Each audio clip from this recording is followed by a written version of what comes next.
Hi guys, hello. First let me say welcome to everyone. Let me apologize that I can't be there in person. Both my son and I are not feeling very well, but thankfully with the help of technology, I'm still going to try and be there with you guys in spirit. I'm really excited about this year and all that Good Shepherd, the new science department, has to offer. We're launching an entirely new curriculum with 5th through 7th grade. It means a lot of new adventures for me, keeping me on my toes. Should be a lot of fun, and I think it's going to be an even better science experience for your child than we've been able to offer in the past.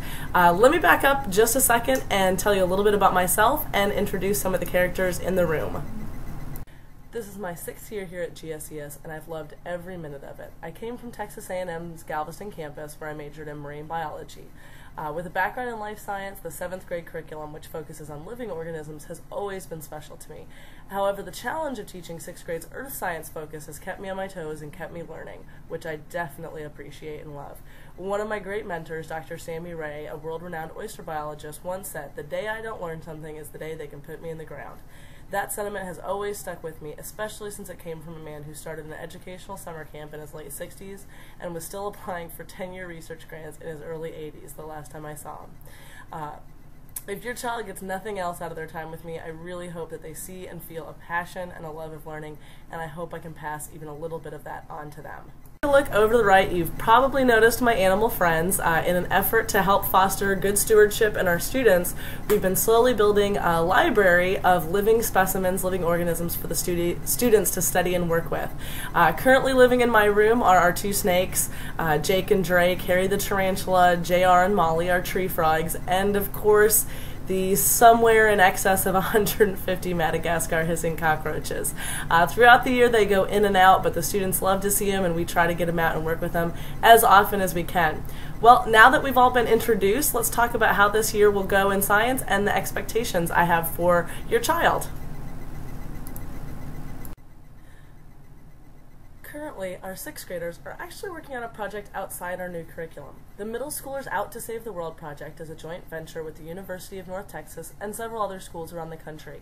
The students are learning about energy production and consumption and the causes and effects of standby power use.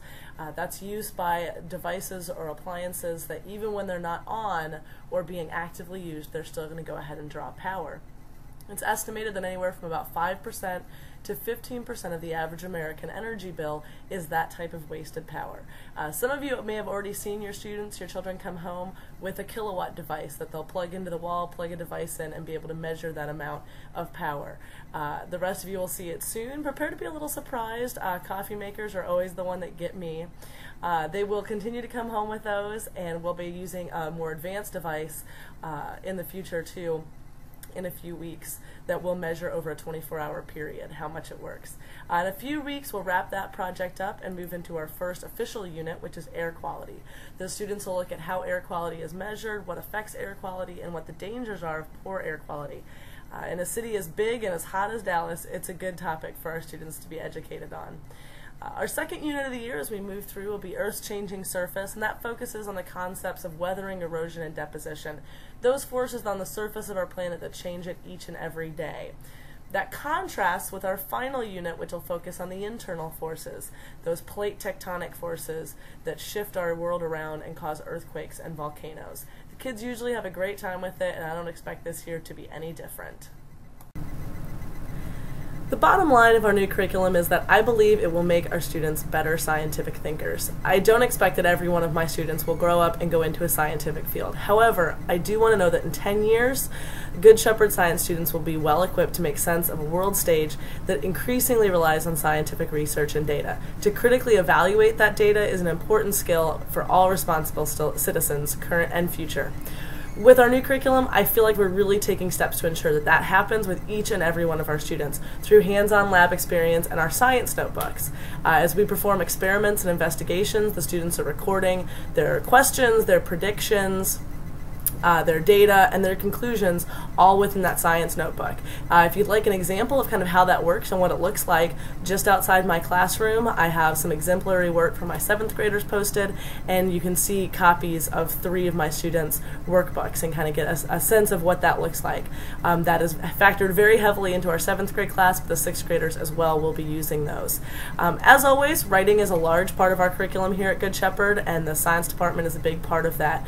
We do writing both on a daily basis in our notebooks, in the answers to questions that the students have to do, prediction statements, claim and evidence statements, and on a larger basis where the students will be doing pre-writing and peer review of each other's work, as well as being reviewed by myself before they produce a final finished copy that both they and myself are pleased with. So that's a big part. I really do hope that that's something that you feel your students get out of my classes. That I hope that you feel that they've become better writers also, in addition to hopefully a little bit better thinkers. If you have any other questions about our new curriculum or any of my particular classroom policies, I do have some basic information on the websites. If you go under downloads, Miss Anderson's classroom procedures, it's a great place to start and look for that. If your question isn't answered there, please feel free to contact me either by phone or by email. Obviously my email is canderson@gsesdallas.org. I'm always available to answer those questions that you might have. Please, if you have any concerns, don't hesitate to contact me. Again, let me apologize that I'm not with you guys in person, and I'm really excited about this year. I'm very happy. All the kids so far have just been great. I'm excited. I've got some really great classes, and I hope that they leave my year as better thinkers. So this is Miss Anderson signing off.